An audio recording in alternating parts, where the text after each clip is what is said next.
უკვე გასაქცევი ვიყავი, უნდა გავქცეულიყავი და უკვე დღეს იმდენმა მომწერა პაპილომა ვირუსზე, ქალბატონება, ხნოვანმა ქალბატონება აი გოგოებს რომ უკეთებენო, ეხა პატარა გოგოები, ყველა მომწერა, მოკლედ პაპილომა ვირუსის აცდასთან დაკავშირებით.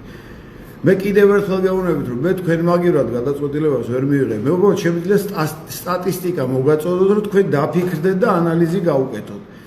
პაპილომა ვირუსის სახეობები არის 100-ზე მეტი.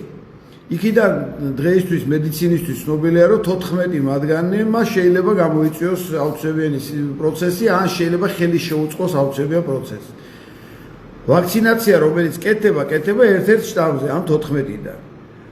დანარჩენს რას იზავთ? ანუ წარმოიდგინეთ, რომ თქვენი დაცულობა ამ აცრის შემდეგ შეადგენს რაღაც 7%-ზე ცოტა მეტს.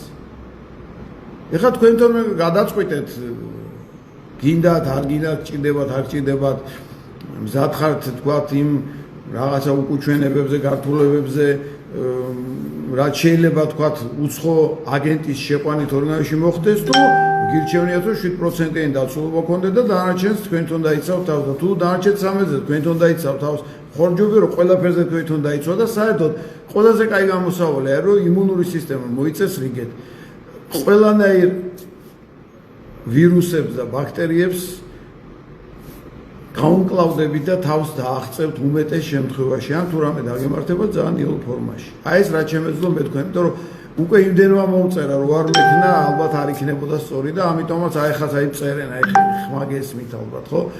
კარგით, მოკლედ ეს მინდოდა მეთქვა და იმედია რომ თქვენ დასაფიქრებლად საკმარისი იქნება ჩემი ეს მოკლე ვიდეო. მადლობთ ყურადღებისთვის და ნახვამდის.